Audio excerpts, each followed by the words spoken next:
खमा गणिसा, जय श्री कृष्णा, राधे राधे। कैसे हो आप सब? आशा करती हूँ आप सब ठीक हो गए। तो आप सभी को सबसे पहले तो दिवाली की हार्दिक शुभकामनाएं। तो दिवाली की सबके घरों में चल रही होगी साफ़ सफाई, तो हमने भी पहले सबसे पहले शूज़ धोए, फिर उसके बाद में करी थोड़ी सी क्राफ्टिंग, क्योंकि अपनी बोल रही थी मुझे इस पे नई ड्रेस पहन के इस पे दिए जलाना है दिवाली के ऊपर। फिर उसके बाद मैं गई मम्मी के साथ सैलून, क्योंकि मुझे भी बाहर जाना था पेस्ट डालने के लिए संतो दीदी के घर पे, क्योंकि अपने के बाल थोड़े बड़े हो रखे थे और सर्दियों का टाइम आने वाला है और हेयर फॉल भी कुछ ज़्यादा ही हो रहा था, इसलिए मैंने सोचा अपनी कटिंग करा देती हूँ। फिर उसके बाद मैं आ गई दीदी के घर, क्योंकि दिवाली पे जो मैं बेस पहनूंगी वो मैं लाई हूँ डालने के लिए, क्योंकि सन्नू नहीं है। वैसे तो सन्नू सिलाई कर देती है, लेकिन अभी वो नहीं है तो मुझे सिलाने पड़ रहे हैं इसलिए। उसके बाद देखो दीदी ने कितनी बेचारी ने मेरे लिए स्ट्रगल किया, पूरे दिन उसने साफ़ सफाई की, लेकिन उस दिन नहीं की जिस दिन मैं उसके घर गई थी। और फिर बनाने लगी चाय पानी मेरे लिए। चाय पानी पीने के बाद में हमने थोड़ी देर बातें करी। और गाइस मेरी तबीयत इतनी ज़्यादा ख़राब हो रही है कि ना, मेरी आवाज़ से आपको पता चल रहा होगा। उसके बाद में मैंने देखी दीदी की सेल पूरी की कितने इसने बेस इकट्ठे कर रखे हैं।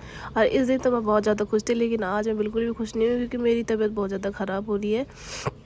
लेकिन फिर भी ये थोड़ा लेट हो जाता है इसलिए, क्योंकि फिर दिवाली का ब्लॉग्स भी आएंगे। और ये देखो अपनी कटिंग करा के कितनी अच्छी लग रही है। और फिर उसके बाद थोड़ी क्लास लेने के साथ में देखा कि बाहर जाके मम्मा ने पॉपकॉर्न वाला आया, तो मम्मा जाके पॉपकॉर्न ले आई। उसके बाद मैंने जो अब की बार फेस्टिवल्स में वो की है परचेज़, क्या क्या मैंने परचेज़ किया है वो मैं बताती हूँ। तो सबसे पहले मैंने ये 2 सीस फूल और उसके बाद झाले और ये ईयरिंग सन्नू के हैं। और देन अगेन मैंने ये किया है मंगलसूत्र टाइप कुछ है कंठी। उसके बाद में ये ग्रीन वाला मंगलसूत्र किया है। और उसके बाद मैंने पहले से ही स्लीपर्स भी लेके रखी थी, लेकिन दिखाना नहीं हुआ। तो मुझे ब्राउन वाली ज़्यादा अच्छी लगती है, ब्लैक वाली कम अच्छी लगती है। तो अपने की कुछ आइज़ में प्रॉब्लम आ रखी थी, उसके रेड रेड हो रखी थी आँखें, इसलिए हम आ गए सिटी हॉस्पिटल।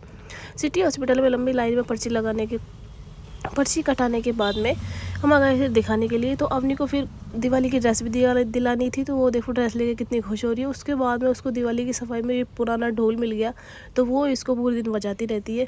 मैंने सोचा ये भी एक मोमेंट है, ले लेती हूँ। और अपने जो हॉलीडेज़ का होमवर्क दिया था अवनी को, वो अवनी ने पूरे छुट्टियों में ना करके एक दिन में ही करके फ्री हो गई। अब उसका कोई मतलब नहीं है, बस उसमें अब कलर डालना है।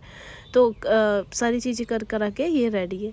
तो आपके घर में भी सफाई कैसी चल रही है तो मुझे बताना और कमेंट करना, और नेक्स्ट ब्लॉग आते रहेंगे। और किस किस ने सर्दियों के कपड़े निकाल लिए हैं, किस किस ने नहीं निकाले, वो भी मुझे बताना। तो हमने तो सर्दियों के कपड़े निकाल लिए, क्योंकि काफ़ी ठंडी आ गई है, ठंडी पड़ने लग गई है। तो गर्मियों के कान्हा जी के कपड़े भी हमने रख दिए और सर्दियों वाले कपड़े निकाल लिए, क्योंकि इनको भी तो सर्दी लगती है। और ये देखो छोटी छोटी कैप कितनी अच्छी अच्छी हैं।